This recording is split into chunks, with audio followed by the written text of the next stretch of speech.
I came to the flat through events beyond my control. Day one, I was told that all the income of all the flatmates went into a joint bank account, every penny, and I would get a wee monthly personal allowance, my pocket money if you like. I wasn't too impressed with this, but at the time I didn't have a choice. After a while though, I got used to it, to what I got to think of as the security of it, and for a wee while I did quite like being there.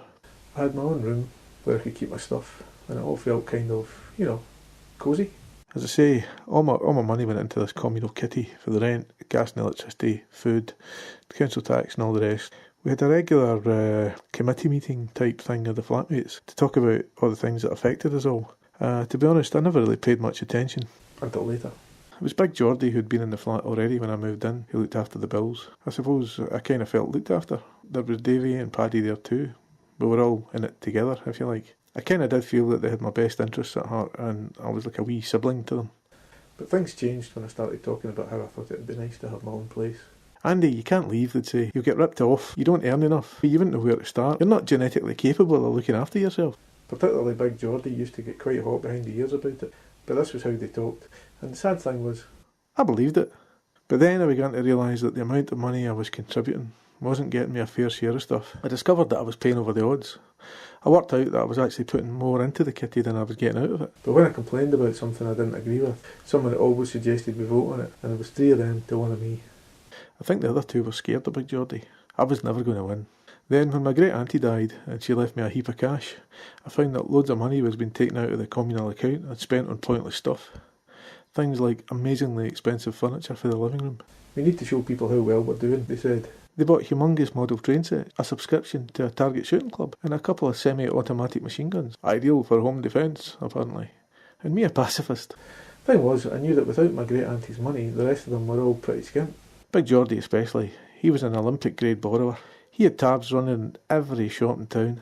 Looking back, I should have had my own bank account. Things might have worked out differently. And all this time they kept me believing I couldn't move out. They'd talk about me as if I wasn't there, but they knew I could hear them. Said stuff like, I didn't know when I was well off, that I couldn't afford to live anywhere as nice as the flat on the money that I brought in, that the only reason I was able to live there was because they were making up my share for me, out of the goodness of their hearts, just because they liked me. Made my stomach churn when I heard this, because I knew I was putting in more than my share.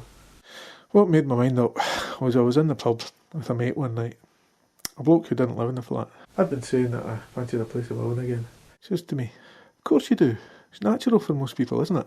I know it's nice to have other people fight your battles for you, but in the end, you can never be too sure that they're not putting their priorities ahead of yours. This mate then said to me something that really brought it home to me. Showed me how blinkered I'd been about the whole thing. Since you brought it up, he says, I've always wondered why someone as switched on as you would give your whole pay packet to someone else to look after. And by that I mean spend. And they very generously give you a few quid of your money each month to play with. I mean, he says, WTF.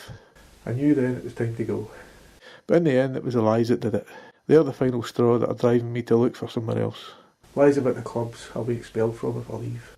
The Esperanto Speakers Association, the Neighbourhood Watch, even the lottery syndicate would set up.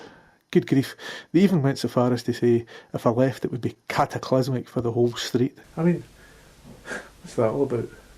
And then they tried to appeal to my sense of tradition, my sense of us. It's worked fine in the past. We've been good together, haven't we? They said. No, actually, we haven't. So a bit belatedly I've come to realise that I can leave. I have the money, I have the experience, and I have the skills. I also know now that I should leave. I owe it to myself to show the world what I can do. And in fact, I must leave. For me to grow as a person in the directions that I want to. We'll still be besties though, me and the guys.